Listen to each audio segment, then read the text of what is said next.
Okay, let's continue where we left.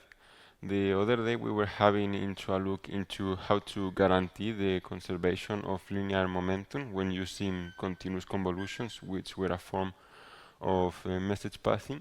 So to recap a bit what we were seeing, this is the form of the continuous convolution that we see. So in this kind of message passing, first we have this window function, which is giving more importance to nodes located close to the central node instead to nodes located far away, which in the limit when we approach the area outside of the area where the filter is defined, we get a zero value.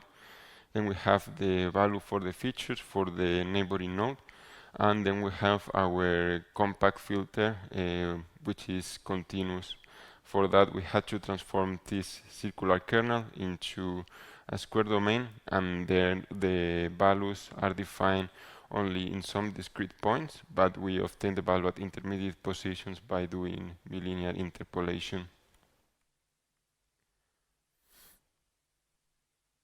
And last day here is where we stop. So we were having a look into how to guarantee the conservation of the total momentum of a system. We saw that the change of momentum can be caused by external forces and also by internal forces. These internal forces are the ones that we have because of the interaction between the particles that form part of the system. And because of Newton's third law or action-reaction principle, the force that one particle is doing into another particle is contrasted when we sum up. So we will have the force that node J is doing into node I, and we also have to add here the force that node I is doing into node J, and because they have same magnitude but different direction, they cancel out. And continuing with what we were seeing the other day in the other paper where we introduced continuous convolutions, here we do the time integration process, splitting it into two subprocesses. First, we do the integration of the external forces, and for that we apply this node-wise. We don't take into account the interaction with other particles. If we only have the gravity as the external force, then here this acceleration corresponds to the acceleration due to gravity, and time integrating once we obtain a prediction for the velocity or an intermediate velocity. It's not the real one. It has to be corrected later. And with that velocity we can time integrate again. Here we use the middle point integration to obtain this intermediate location for the nodes. And with those intermediate velocities and these intermediate positions, we can have a graph neural network with some node features and evaluate this graph neural network, which is returning how to correct these intermediate positions.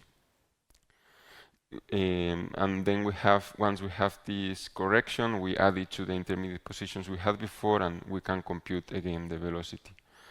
So the good thing of splitting the process into these two steps is that here on the left hand side, when we time integrate the external forces, these ones can modify the linear momentum of the systems. The one that shouldn't modify it are the internal forces. So we just have to guarantee that the graph neural network is preserving this by making sure that the action-reaction principle is satisfied.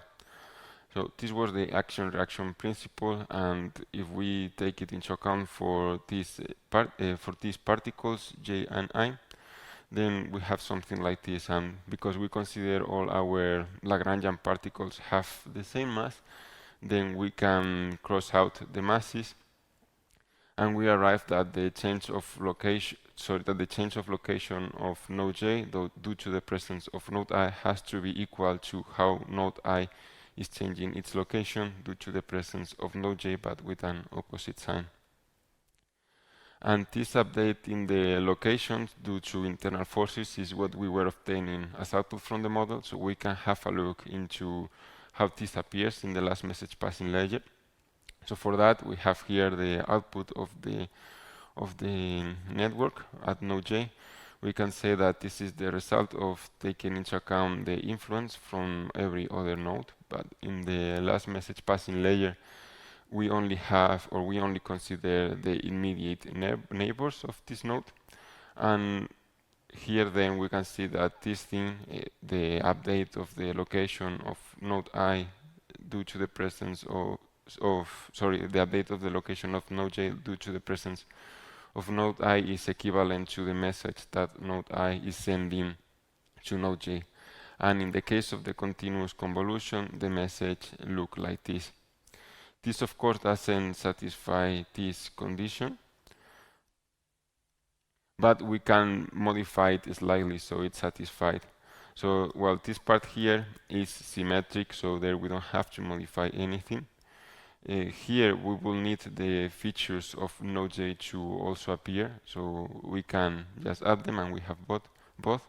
So now these two parts are already symmetric, and we want this to be, well, we want the message, sorry, to be anti-symmetric, so we can achieve that by making this filter anti-symmetric. The way this filter is evaluated is the same way as before. We have the position of one of the neighboring nodes with respect to the central node. We transform the domain into say a circular or spherical domain. And then when we get the features, we have to impose that our filter is anti-symmetric. So for that, we learn only half of the nodes.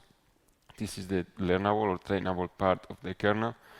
And the other part of the other half of the kernel is anti-symmetric to this one. So here we have a 1 and a 2, for instance, and here we have a -1 and a -2. This they call this layer anti-symmetric continuous convolution, and we don't have, if we want our model to guarantee the conservation of linear momentum due to internal forces, we don't need to apply it at every step, at every message passing layer. We can have it only at the last message passing layer. And here these other message passing layers can be any of the ones that we have seen before. Particularly in this paper, they decided to use the multi-scale continuous convolutions, which are similar to these continuous convolutions that we saw in the previous lecture, but adding some multi-scale processing. I think this diagram is a bit complex. I think we can see it first here what's happening in these multi-scale convolutions. So well, first, what's the reason of using this? The reason is to increase the receptive field. We saw before that one of the most important hyperparameters is the number of message passing layers, or the size of the sphere in which the neighbors are going to be considered. So we can increase that in this way. We'll see how. So if we have one node belonging to the fluid, like this one here, if we apply a normal continuous convolution, then we will have this cylindrical kernel, and we will only be taking into account these nodes. With these multi-scale continuous convolutions, we're going to add other nodes. These other nodes can be created in different ways. In this paper, they particularly use voxel grid voxelization or clustering. So what we do is we create this regular grid on top of it, and at the center of each of these grids we are creating a node. And when we do the continuous convolution, we do this one only with the blue nodes, which are the other fluid particles, but we also do continuous convolution with the other particles, with these voxel particles, we could say. So for that we have a different kernel, which is going to be larger, of course. So this way, this fluid particle is also receiving information from nodes located far away. We could repeat the voxelization once again and have bigger voxels or cells. So we will have 3 different levels of resolution, and we will have even a larger receptive field. And after we have computed these convolutions, which the first scale, or scale number 0, with the scale number 1 and with the scale number 2, we add the features that we obtain. So this is this summation here. And we not only do this to update the features of this fluid particle or the fluid particles, but we also follow this approach to update the features of these voxel or imaginary nodes that we created. So we will have a continuous convolution from these fluid nodes to from these fluid nodes to the voxel node. Then we will have, and then we will have the same between voxel nodes, so between the green nodes. And again, we add the result. Is this clear? I think so. So that's what it's indicated in this diagram. So if we go into detail, we see that first we have two different kind of nodes. We have fluid nodes and we also have nodes located on the walls. So in the first layer, we apply a continuous convolution going to each of the fluid particles from only fluid particles, and we also have continuous convolution going to each fluid particle only from the wall type nodes, and this result is added or concatenated. Then we have this multi-scale continuous convolution. So here we have a convolution from nodes in the fluid or the scale 0 to the scale 0, also from the scale 0 to 1, from the scale 0 to 2, and in the next layers we have information mix from all the different scales, except at the end where the information only goes to the fluid particles before applying the antisymmetric continuous convolution. So there are two contributions in this paper. First, we have the conservation of momentum, and then we have this multi-scale message passing. And the one that led to the higher improvement was the conservation of momentum. Having multi-scale features is not that important in SPH applications, although it's more in mesh-based simulations, especially with incompressible fluids or structural dynamics, as we will see later. But adding this conservation of momentum actually led to an improvement in the accuracy of around 50%, so it's a huge improvement. Here they show the comparison with some baseline models. For instance, this is the previous version of the model without that antisymmetric convolution, and we can see a much higher similarity with this antisymmetric version with the ground truth. And again, one of the advantages of using message passing for these SPH simulations or Lagrangian simulations is that we can train with small domains and then scale to very large ones. For instance, we have here this simulation with a huge amount of nodes. Okay, so now we have finished with the Lagrangian-based simulations. Now we are going to have a look to mesh-based simulations with graph neural networks, and you will see that many of the ideas are common. We will begin by having a look to one of the first papers, having a look to these mesh-based simulations using graph neural networks. It's also by DeepMind, by the group of Tobias Pfaff and Peter Battaglia, which contributed a lot to this field. And here we have a video illustrating what we are going to see. So we are going to see, well, here we have the three examples. We're going to see cloth dynamics, where we have a mesh waving in the wind or interacting with another object. We're also going to see structural dynamics and incompressible and compressible fluid dynamics. So here we have an example of a mesh which is discretizing this cloth, and then we have a ball interacting with it. Here you may notice that the mesh is changing all the time. That's because we are using adaptive remeshing. We will see that also later. And other examples that we have here are structural dynamics, where we have an object moving in a determined way and causing some deformation in the mesh, and also the compressible flow and the incompressible flow. Okay, so the architecture that we are using is very similar to the one that to the ones that we saw for Lagrangian simulations. We have an encoder, which can be a linear layer, or an MLP, which is increasing the dimensionality of the node features, and then we have another encoder for the edge features, similarly increasing the dimensionality, and then several sequential message passing layers and a decoder. And we apply these message passing layers to mesh graphs. So we have our mesh, like in this example here.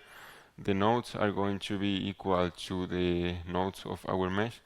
Normally we don't use directly the same mesh that we use for generating the training data, the CFD simulation, but we use coarser meshes because that's the advantage of neural networks, we can have coarser representation and larger time steps. We don't have stability issues. And then for the edges, we are going to take the same edges that we have in the mesh, just that these edges are undirected. Instead, if we are using message passing, we need to have edges with a direction, directed edges. So we create an edge for one of the directions and another edge for the other direction. So the number of edges is equal to the number of edges of the graph, sorry, of the mesh, but multiply by 2.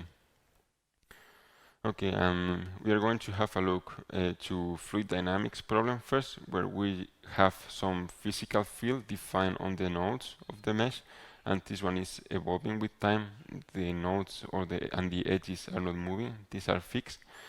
And the other problem that we are going to have is cloud dynamics and structural dynamics. In this case, the location of the nodes is changing, although we still have the same mesh. Okay, so let's begin with fluid dynamics.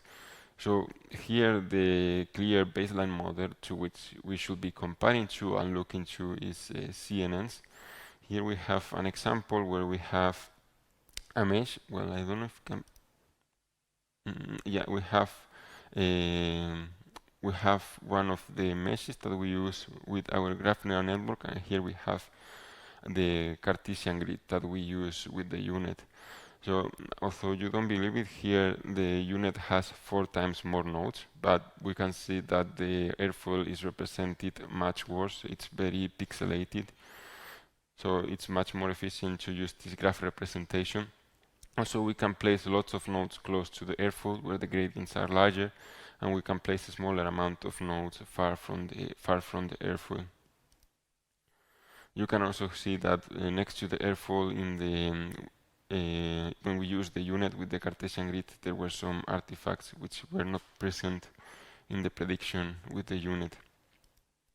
And another advantage of the graph neural networks is that they work with different meshes. So during training, we normally train with different kind of meshes.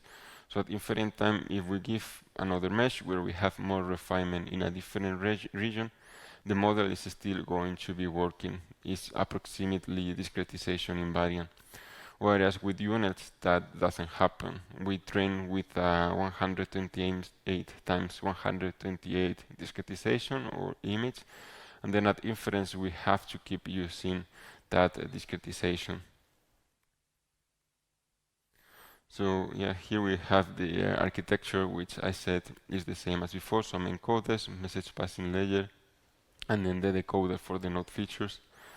If we work with incompressible flows, then we only have the momentum or the velocity as input, and one hot vector encoding which kind of which kind of node we have. So we have a node belonging to the fluid, or it's a node located here in the inlet where the velocity should be imposed and constant, or if it's a wall located on the wall where the velocity should be constant and equal to 0.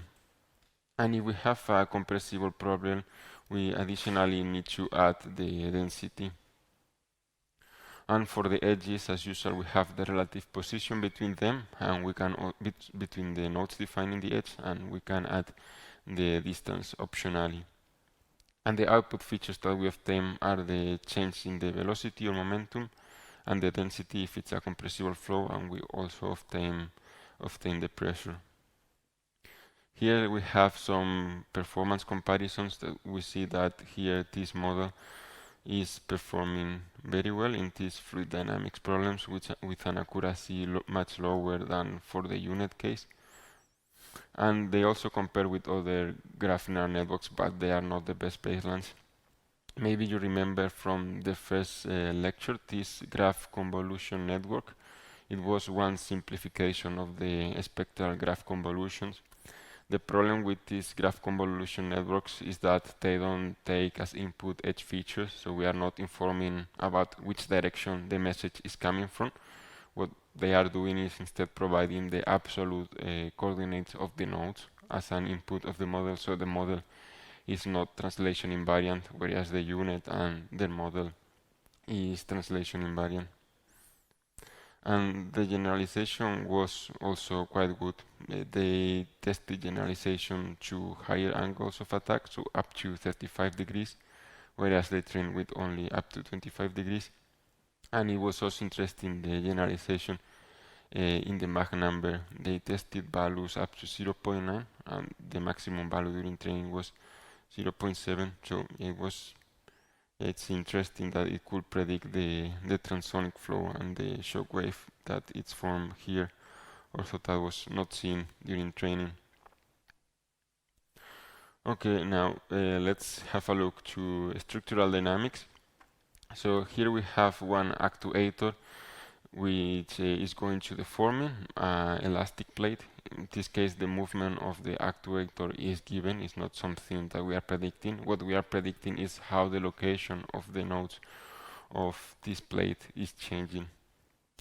And in this problem, we have two different meshes. We have one mesh for the actuator, and we have another mesh for the plate. But these two meshes can, of course, interact. So we distinguish two kind of edges. First, we have the mesh space edges, which are the black ones here. These are the edges of the mesh for the plate and the edges of the mesh for the actuator. And then we also need world space edges. These are created between the different kind of meshes when their distance is smaller than a radius r, than a distance r. So we can take into account the interaction between the two different bodies. And this is actually a heterogeneous graph. Well, the nodes will be treated similarly, but we have two different kind of nodes that will be treated differently. We have the mesh space edges and we have world space edges. Okay, so besides considering the coordinates of the nodes in the world space, this is the absolute coordinates of the nodes. We also consider the coordinates of the nodes in the mesh before the deformation is being applied. This is the initial state of the mesh. And well, those features will be also taken into account. So if we have a look to the input features that we have, so for each node, the input features that we have is only one hot vector indicating if the node belongs to the actuator or to the plate. Then for the mesh space edges, the edges in black here, the inputs that we have are the relative position between the nodes and the relative position in the original mesh before we had any deformation. So this is equivalent to having a spring and we know its original length and the length after some deformation has been applied. We need to know that to predict the dynamics of the system. And then for the world space edges, we only have the location between the nodes in the world space because these nodes don't belong to the same mesh. These coordinates cannot be used. And the output that we obtain for each node is the update on the coordinates, how they have changed. So the architecture that we use is similar to before, just that now we have two kind of edges, so we need to take that into account. So for that we have an encoder specifically for the mesh space edges and another encoder for the world space edges. And then when we do message passing, we will have edge update step for the mesh space edges and another edge update step for the world space edges. So these MLPs will be different, and at the end we compute the aggregation of both separately and they go here into the node update function, which again this can be just concatenating these three vectors and applying an MLP.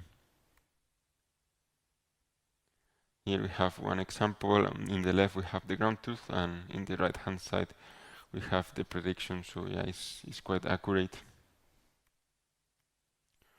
Okay, now let's have a look to the most complex problem, which is cloth dynamics. They consider two cases, a flag blowing in the wind and a piece of cloth interacting with a sphere. This sphere is equivalent to the actuator that we had before. We are manipulating its location, but it's not something that we are predicting. The input features are each node are a one hot vector again, indicating if the node belongs to the actuator or if it belongs to the cloth. And also we have the velocity at the current step and at the previous step. This is because it's a very chaotic system, so adding this historical information helps to improve the accuracy. And when creating the edges, now we have as before the mesh space edges and the wall space edges, but these wall space edges can also be connecting nodes that belong to the same mesh. So for instance here, these two nodes belong to the same mesh, but they are located quite far away, so there is not a mesh edge connecting them. However, because the flag is waving and we have wrinkles, it happens that in the wall space they are quite close. So the wall space edges are connecting nodes that are closer than a distance r if there is not a mesh edge between them. So that will take into account edges connecting these nodes in the flag with the nodes in the actuator, but also these nodes that are quite close together, also, although in the mesh space are far away. And the inputs for the edges are the same as we had in the structural dynamics problem. And here something that they had a look to is to also adaptive remeshing. Adaptive remeshing consists in, based on the outputs that we obtain, updating the mesh that we have after we finish one time step. For updating the mesh, we normally take into account spatial gradients. In the case of cloud dynamics, what we take into account is the curvature. So you may notice here that in this mesh where we have well, it's quite a structured mesh. We are not representing quite well the wrinkles that we have. However, we can modify the distances between the nodes, creating a new mesh, and we are better capturing the wrinkles. So for that, we will want to have more nodes in the transversal direction to a wrinkle. And this adaptive remeshing follows two steps. First, we have to identify which regions need to be refined or which regions have to be coarsened. And then we have to actually apply or evaluate an algorithm that applies that refinement or coarsening. Only this first part is using deep learning in this work, and this other part is similar as it would be done with numerical methods. So we will be skipping that. So for deciding which nodes to coarsen and which ones to refine, they follow the sizing field methodology. So in this method, what we have is it's called sizing field. It's a quadratic form or a two-dimensional tensor. This is a matrix. In this case, because the mesh is 2D, we are meshing a flag or a cloth. It's a matrix. It's a 2x2 matrix. We have 4 elements, and this matrix can be evaluated at any location. When we evaluate it at some location, we obtain that matrix. And then we also need to evaluate it along a certain direction, because if an edge is located, for instance, in the longitudinal direction along a wrinkle, then we want it to be longer than if we have it in the transversal direction. In the transversal direction, we want to have short edges to increase the resolution and capture better the wrinkle. So to evaluate the direction, what we do is multiply with the transpose of the direction and multiply with the direction vector here. And once we evaluate this quadratic form, if this result is smaller than 1, then this edge is valid. We can keep it, or we can even make it larger. But if it's larger than 1, this is not a valid edge, and we have to make it smaller. We need more resolution. Here, this sizing field, they have trained it in a supervised way. The numerical solver is providing the dynamics of the wind, and at the same time is providing this sizing field vector. So when they are training the model to predict the acceleration of the nodes, they are also predicting this sizing field vector. So for that, they have one decoder that returns the acceleration and another decoder that is returning at each node this matrix Si. And then by summing to obtain the value at the edges, for instance at the edge Si, we just sum the output that we obtain at node I and the output that we obtain at node J, and well, we divide it by 2 to obtain the mean. Yeah, here is one example of the sizing field. So in the areas where we have a larger value in then we need to refine the mesh, and this corresponds to the wrinkles that we have.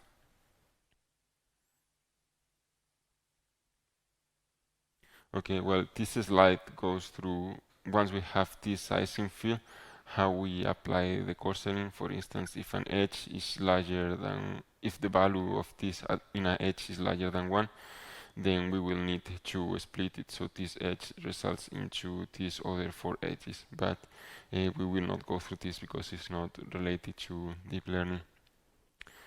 Here we have some animations of the simulations they generated.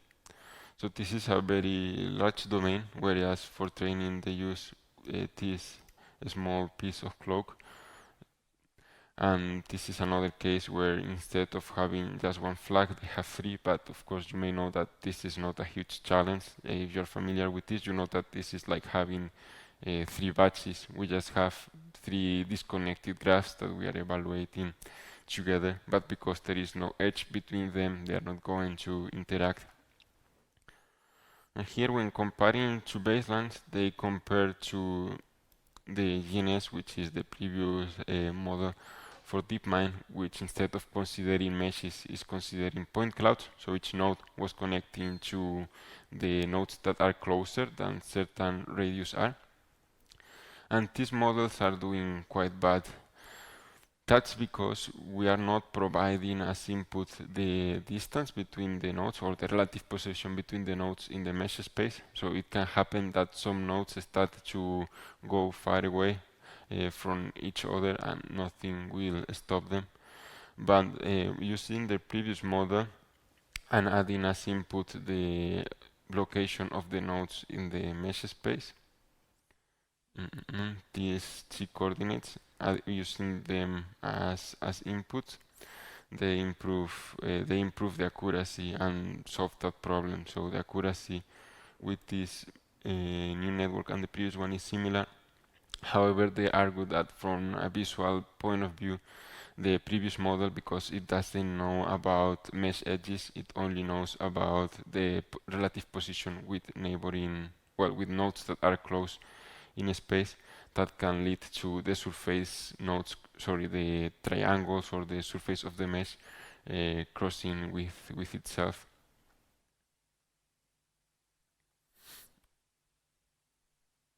Okay, and here we have a look into the most important hyperparameter of the network, which is the number of message passing steps.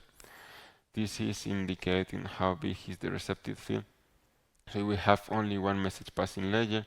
Here the nodes located, and a node located here only knows about its neighboring nodes. It doesn't know about the nodes located very far away. And to get that information, we will need to use a huge amount of message passing layers. And of course that becomes very expensive because the cost of the GraphNet is going to scale with the number of message passing layers. So we see that effectively as they increase the number of message passing steps, the accuracy decreases.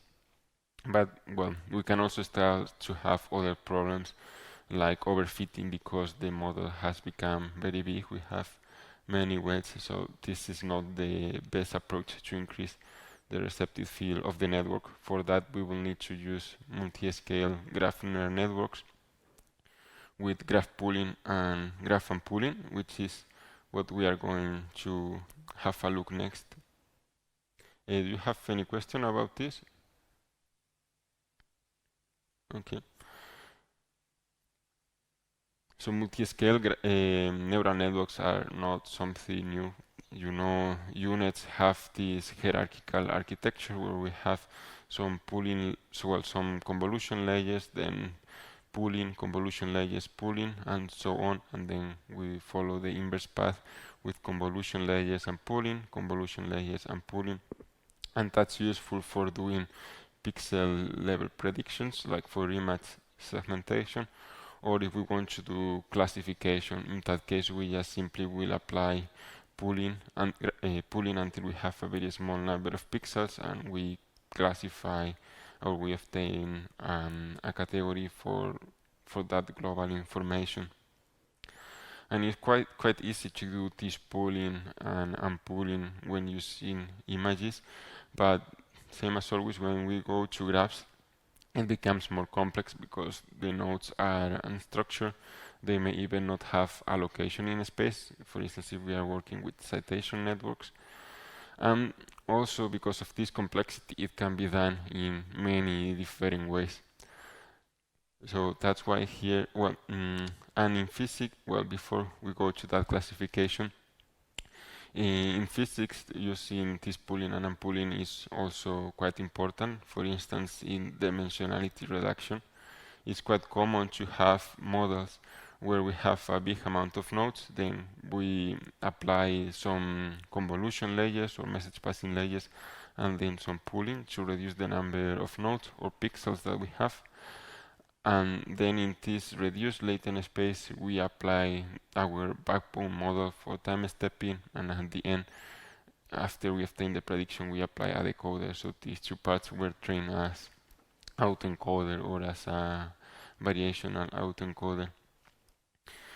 Graph pooling is also important in physics for increasing the size of the receptive field, as we have seen before. In some cases, we have global dynamics where a node located far away can be influencing another node located far away from it. Also, some physics like fluid dynamics have multi-scale features. We can see in this case that we have very small vortices and also larger vortices, so we would like to be able to process each of these scales. And also in some cases we want to have global level predictions, like we can have a simulation with some time steps and we want to predict the Reynolds number. Okay, so in order to do graph pooling, we follow in general up to 4 steps, which I have collected here. We are, well, first so that we are all in the same page, this super index 1 is indicating the higher resolution graph, or the original graph that we have with a set of nodes and a set of edges, and the super index 2 refers to the cursor graph that we are going to obtain, to the pool graph, with also a set of nodes and a set of edges. And to obtain this G2 from this G1, we follow these 4 general steps. First, we have the node coarsening, where we reduce the number of nodes. This can be of different types. We can have, for instance, it can be of the type node dropping or node clustering. So node clustering can be illustrated in, or is illustrated in this image. We see that we have here this graph on the left, and each of the nodes is assigned a different cluster. We have in total 5 clusters, and the nodes belonging to the same cluster are going to be pulled together. So in the end we have these 5 nodes, and we could repeat this once again, apply again graph coarsening, in this case with clustering, to obtain a single cluster. And if the nodes have some spatial location, the spatial location of the coarser version of the nodes, of the pool nodes, is the mean location or the centroid of the nodes in the cluster. The other kind of coarsening that we can have is node dropping. So in this node dropping, what we are doing is keeping some of the original nodes that we have and removing others. For instance, we have farthest point sampling, as we can see here. We are keeping some of the nodes and the others are dropped or removed. And we can also have top K poolings, which we will see later in detail. Now, depending on how we do this node clustering, or depending on the way we decide to remove nodes, this operation can be learnable or non-learnable. For instance, if we use k-means clustering for obtaining these clusters, that's not something that we are learning when training the model. It's an external non-learnable algorithm. The same when we are dropping nodes here using farthest point sampling, this is not something that we have to learn. Whereas with other methods like top cooling, we are learning how to assign scores to the nodes, and based on those scores, we are going to be deciding which ones to remove and which ones to keep. Okay, once we have obtained this cursor set of nodes, we have to create edges for them.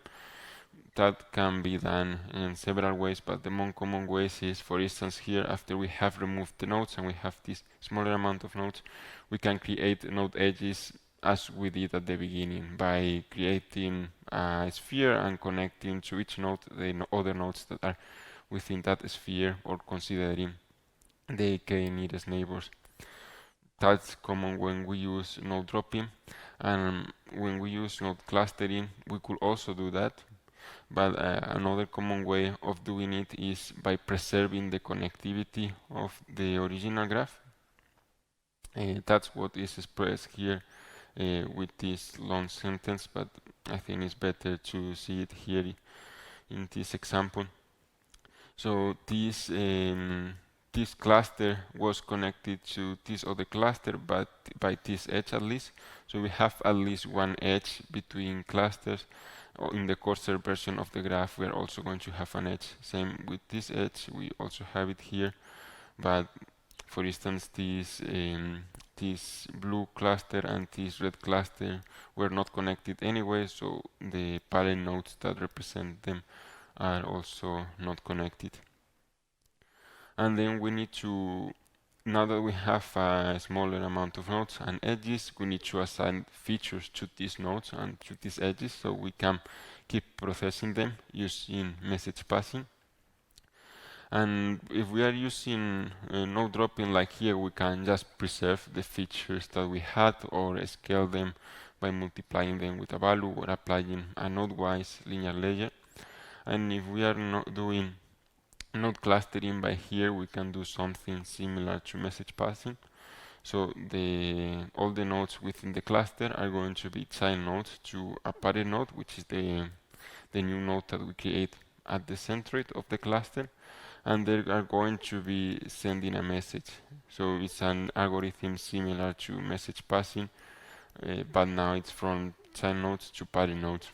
Or we could also just use interpolation, taking into account their spatial location. So we obtain the value of the parent node by interpolating, which can be seen as a non-learnable way of message passing. And to assign features to the edges, well, it quite depends a lot. If we are preserving the connectivity of the graph, like here, then we could preserve the features that we have, and if we have several edges connecting the clusters, like in this case we have 3, we compute the average. If we are creating new edges, we can just assign them again the relative position between the nodes that are being connected. So now we're going to have a look to top-key pooling, which is probably the most popular way of doing graph pooling in GraphML, but that will be after the break. Do you have any question about these things? Okay, so let's continue in 5 minutes.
Okay, let's continue having a look to top K pooling. As I mentioned before the break, is the most popular way of graph pooling in GraphML.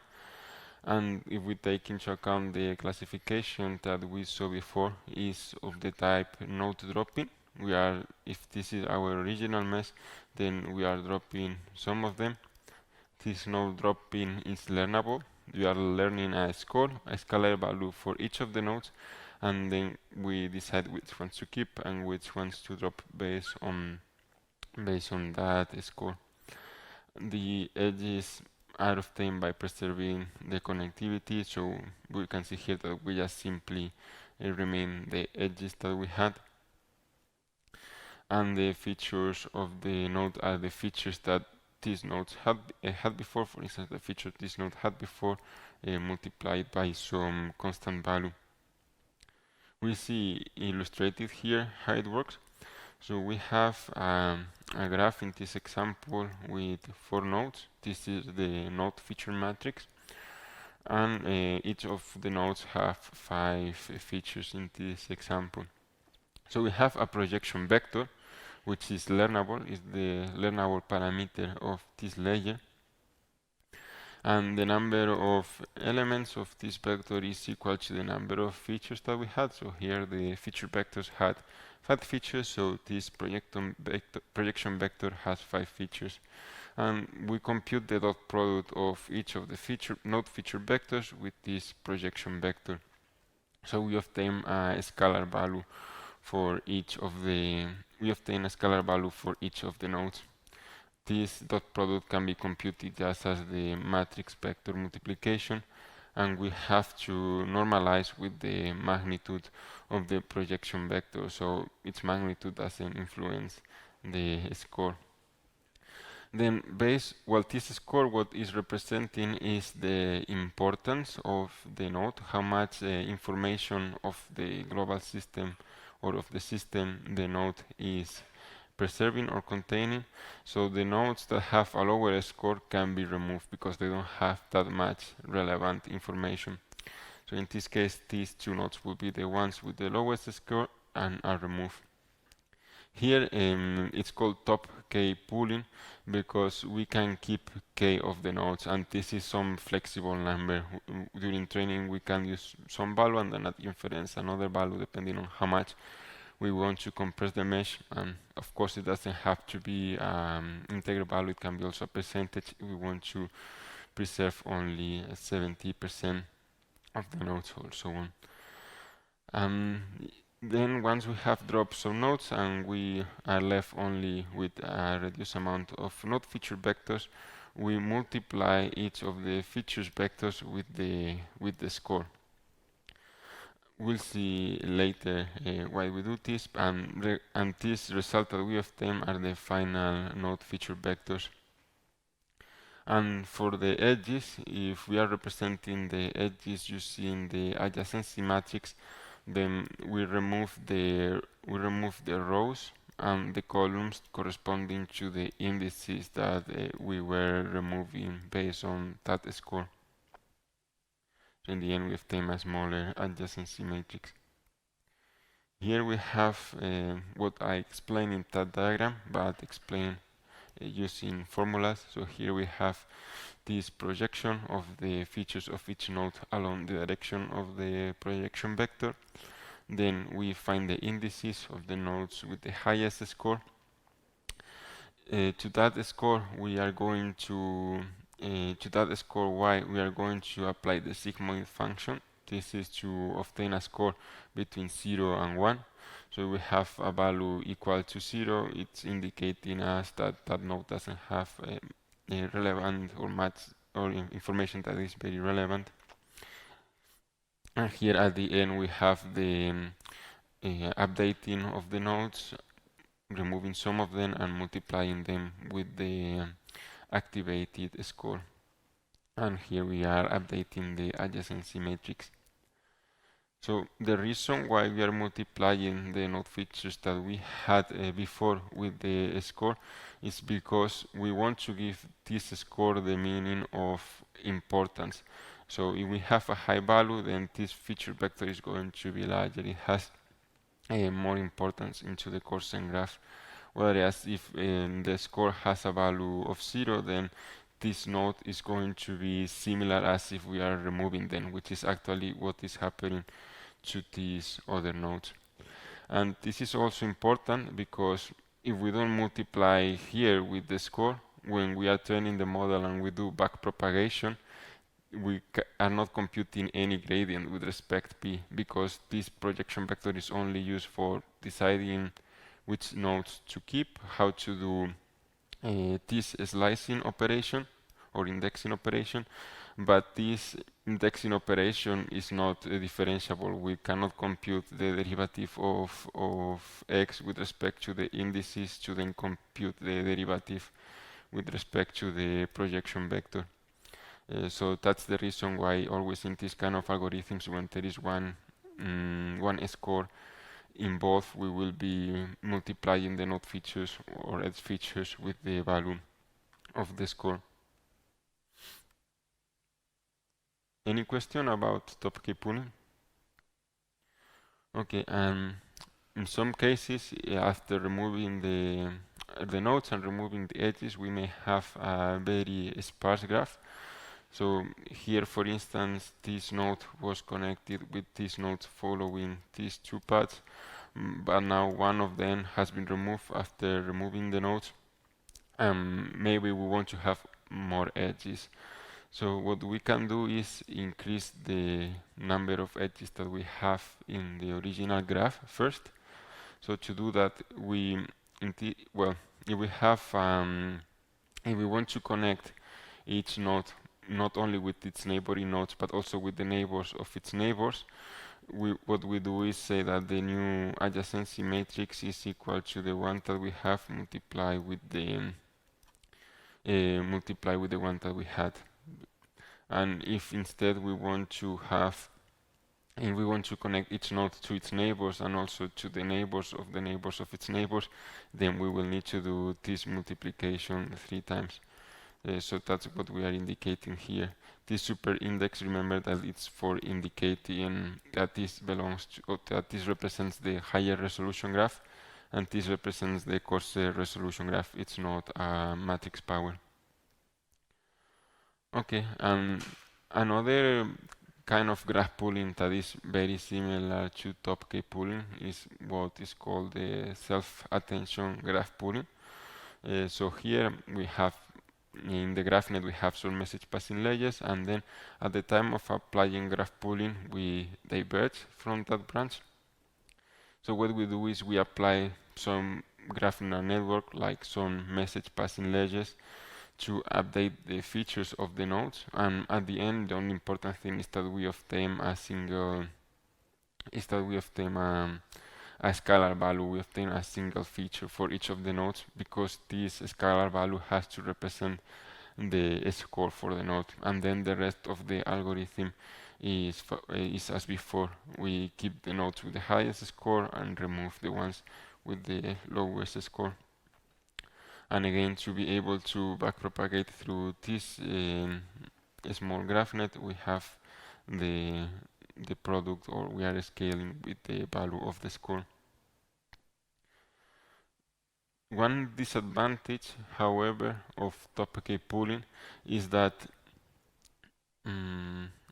yeah, it cannot be seen there, but we are removing, when removing the nodes, we are not keeping the features. So if we drop here this node, its features are not going to be preserved in the new graph that we have. We are losing information that can be relevant for this lower resolution dynamics. If this graph pooling forms part of a bigger GraphNet where we apply message passing, then the information from this node has already traveled to the neighboring nodes when we apply those message passing layers. But if we are doing a very aggressive coarsening, where at the end we have a small amount of nodes, it may happen that the information from some nodes hasn't traveled to any of the nodes that remain after applying graph pooling. So that problem was mitigated or removed with this new kind of graph pooling algorithm, which they call edge pooling. It's a bit different to most of the graph pooling algorithms that we can see, but still can follow the classification that we saw before.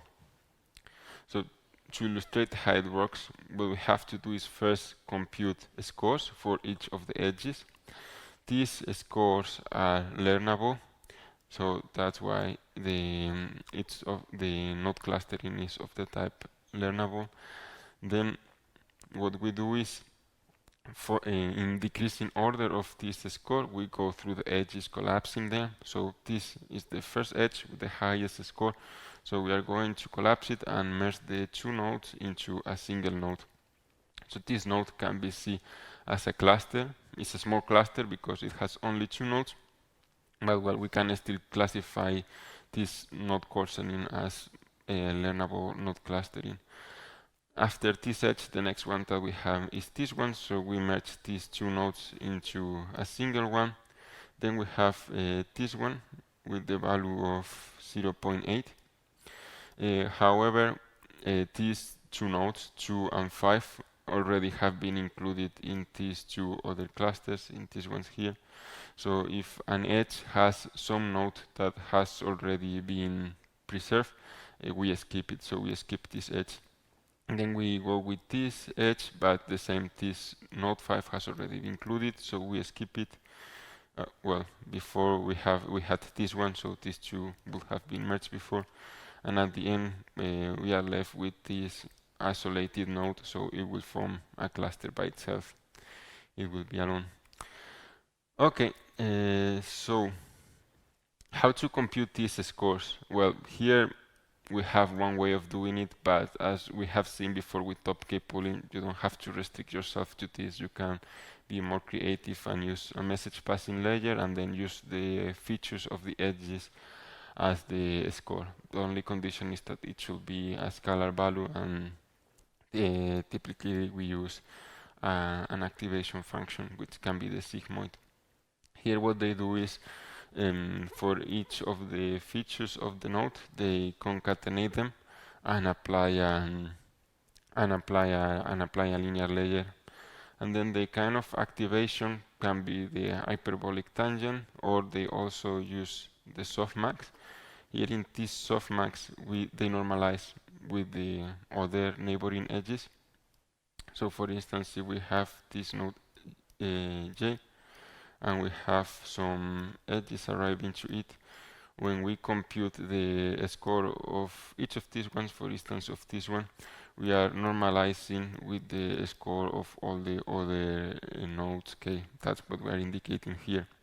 So at the end, if we sum the scores of all of these edges, the result is equal to 1. With this way of doing it, we are considering the importance of each edge relative with its other competitive edges instead of relative to every edge in the graph. So they found experimentally that this gives better results. Here it's explained in words what I was explaining before with the diagrams. And at the end, for updating the features of the nodes, as always, we have to multiply the score with the node features that we had before. And well, the nodes are not dropped as opposed to before. In this case, the nodes 1 and 5 are merged into a single one. So we sum or compute the mean of their node features and then multiply with the score. Here it's important that we do a permutation invariant function. We could not concatenate the features instead of doing the summation. If we concatenate the features, then the result will be different if we index our nodes in a different order when we created the graph. So the advantage of this method is that we are preserving all the information that we have in the nodes, because all of the nodes are represented in a cluster. However, the problem is that this algorithm halves the number of nodes. We cannot choose how many number of nodes we want to preserve. So if we want to reduce it to have 4 times less nodes, then we will need to apply it twice. Okay, so those algorithms are quite popular in GraphML, and in CFD application, or in general in applications to continuous dynamics, the nodes have allocation in assigning spaces, not as with citation networks or social networks. So we can use that information about the spatial coordinates of the nodes to perform the graph pooling. And also, normally it's more convenient to use some non-learnable pooling or coarsening of the nodes, because, well, we are reducing the complexity of the model when training. Popular ways of, if we have this graph, we have this set of nodes discretized in the fluid domain. Common strategies to reduce the number of nodes would be to do node clustering, voxel grid clustering. So what we are doing is creating a regular grid on top of our domain, and all the nodes inside one of each cells are going to be clustered together. So we will have a single node, for instance this one, which has the mean location of all the child nodes. Another possibility is to use farthest point sampling, which is quite common in computer graphics, and we also have mesh coarsening. So this is the type clustering, this is of the type node dropping, and this one is also of the type node dropping. This is a coarsening taken from CFD, which considers meshes, and there is important difference between these two approaches and this third one. You can notice that here the distribution of the nodes is quite uniform, whereas in our original graph we have more nodes close to the circular cylinder because the spatial gradients were larger. So it's suitable to use already existing tools and our knowledge that we have from numerical solvers, and we see that if we use that mesh coarsening typically used in numerical solvers, we are also preserving that higher amount of nodes. So it's a good idea to use the existing tools that we already have. And also, by doing this, instead of using some learnable coarsening, we are guaranteeing that during training we have in every training iteration some coarser graph that makes sense. We are otherwise at the beginning of the training we will have very bad graphs or very bad meshes that will slow the convergence. So that's the reason why we prefer to use these non-learnable coarsening algorithms. Okay, and then how to do the assignment of the features to these new nodes, where if we are doing node dropping, like here we have these black nodes and only preserving the red ones, we can directly keep the features that we had before. And if on the other hand we are doing node clustering, like in this other case where we were creating voxel grids, then we can do something similar to message passing. For instance, here we have that diagram I created before. We have this voxel grid, so these three nodes are going to have a parent node assigned to them. This parent node has as location the centroid of these three other nodes, and to obtain the feature of this parent node, these three nodes are sending a message. The child nodes are sending a message to the parent node. So for that we use message passing as we did before. So this is the message where we have the edge, well, in this case it's a message function that takes as input the edge features, which normally are the position between child node to parent node. Then we have the features of the child nodes. The parent node doesn't have any features, so we don't include it here. And this function can be an MLP shared among all the nodes in the graph. And then we have the aggregation, which can be the mean or the summation. In this case, it's the mean. This indicates the size of the neighborhood. That's why I say this is the mean. Okay. And besides doing this kind of message passing, we can also use a non-learnable message passing, like is the case of interpolation. So we still consider that we have these child nodes inside a voxel, and we have this other parent node. And the way we are doing the update for computing the features of the parent node is by computing these messages where this c corresponds to the inverse of the square of the distance between nodes. So child nodes that are closer to the parent node have a higher importance, and then we are normalizing by dividing by those coefficients. So this is known as the k-nearest neighbor interpolation, and is also a very common way of getting the features for the Corsair nodes when doing graph pooling. Okay, so now we have seen everything about graph pooling. What about graph pooling? This is quite easy. After, if we have a unit like architecture, like here, after we have done some graph pooling operations, for graph pooling, we just recover the nodes that we had before. And the features that we will have if we were doing node dropping could be the features that we had in the Corsair graph, like this feature plus the feature that we had here, which is a way of representing this skip connection. Or we could concatenate the features in the lower resolution graph with the features they had before in the higher resolution graph. And if we created the Corsair graphs by doing node clustering, then we can have something similar to what we were doing before, this message passing from child nodes to parent nodes, but now in the opposite direction. The parent node is sending a message to each of the child nodes. So that's what represented here. This parent node is sending a message to this node, but also to the other ones. And to do this, we have the message function, which takes as input the relative position between the parent node and the child node, the features of the child node, and the features that the parent node had before we did the coarsening. So again, it's a way of accounting for the skip connection. And other non-learnable options are also possible, like we could assign to every child node the features of the parent node.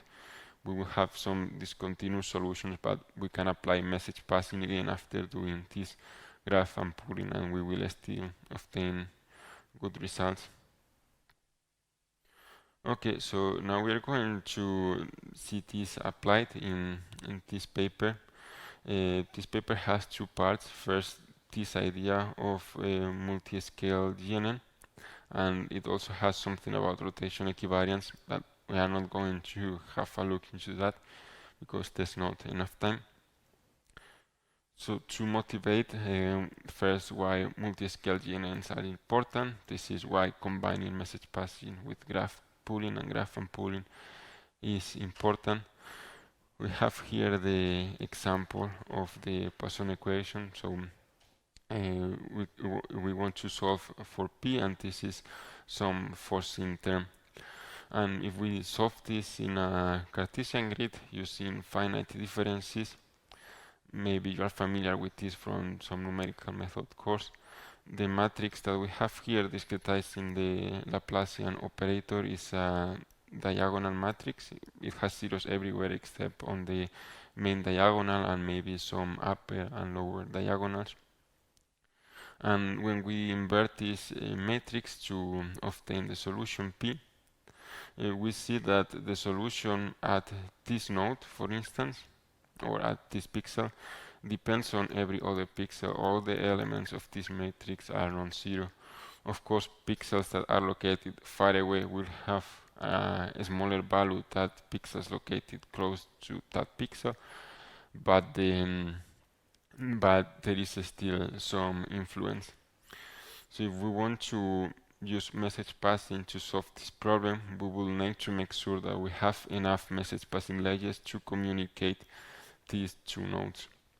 and that would be very expensive if we plan to apply all these message passing layers to our original discretization.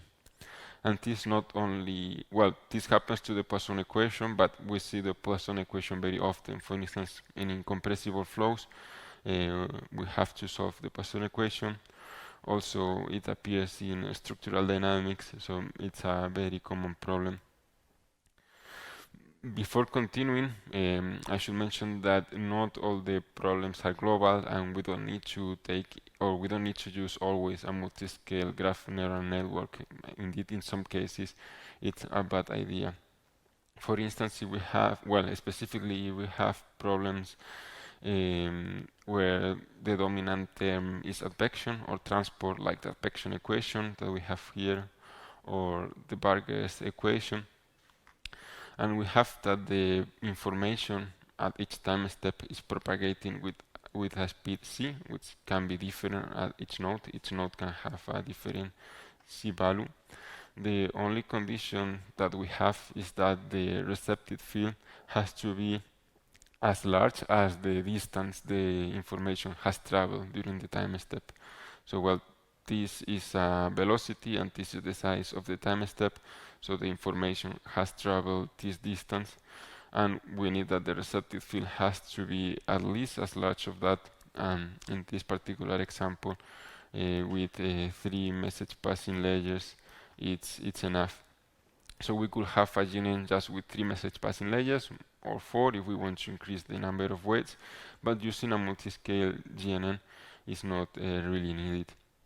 And this is all something that was illustrated with the results in this paper, so let's have a look to it.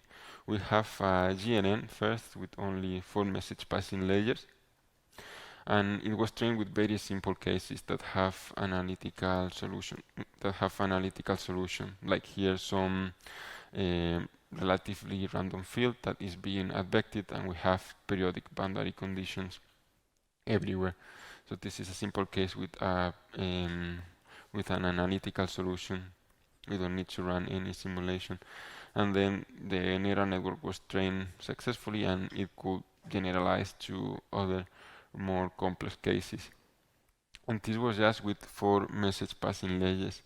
If instead of having this flat GNN, we start adding other levels by doing graph pooling and message passing in these levels, and then graph pooling, and then more message passing. And what happens is that we are increasing the complexity of the model, and we are increasing the number of weights in an unnecessary way. So when we try to evaluate these generalization cases, these test cases, what happens is that the accuracy, well, this is the number of scales. Here we have 1, 2, 3, 4, and so on. So as we increase the number of scales, the accuracy not only doesn't improve, it becomes worse. So, so the takeaway from here is that consider the problem, take into account the problem that you are working with. Maybe just using message passing without graph pooling and unpooling layers is good enough. But in other cases, unfortunately, we need to use these graph pooling layers, which sometimes make it more complex because we need to do that computation of which nodes to preserve.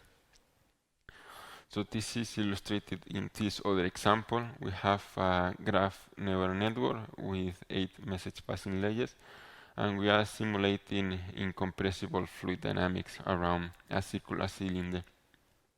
So as we have seen through the lectures, we can provide as node inputs the velocity and the pressure at the current time point, physical parameters like the Reynolds number, and this omega is a one-hot vector indicating if the node is in the wall, inside the fluid, or in the inlet, and at the edges we have the relative position of the nodes to make sure the model is translation invariant. And then as output we obtain these dynamic features at the next time point. So in this example we see that the solution becomes gradually worse as the simulation progresses if we use this non-hierarchical or flat graph neural network. And that's because we are not taking into account the physics of the model. This is an incompressible flow, so as we saw before with the example of the Poisson equation, theoretically we will need a global receptive field. So now if we start adding levels of resolution and we go from 1 to 2, 3 up to 4 levels of resolution, and we have here the accuracy for the two components of the velocity and the pressure, we see that as we increase the number of scales, the accuracy already becomes better just by adding two scales. There is another advantage in doing this coarsening. So if we have 16 message passing layers and we apply all of them to the same high resolution graph, that's very expensive. But if instead we distribute these message passing layers into different levels of resolution, at the end we are going to have a model with the same number of weights, but the message passing in these coarser graphs is going to be smaller. So in reality, the time complexity is not scaling linearly with the number of message passing layers. If you add each message passing layer in a coarser scale, then it will be increasing actually logarithmically with the number of layers. And here we have that example where we have 16 message passing layers but distributed across 3 levels of resolution. And this model doesn't only have a better accuracy than a non-hierarchical model, but is also faster because of that reason. We are applying message passing into coarser graphs. So yeah, that's all related to multi-scale graph nets and also related graph neural networks. I'm not going to go into this rotation equivariant part. Do you have any question about this? Okay, so yeah, we can finish for today. Thank you for coming.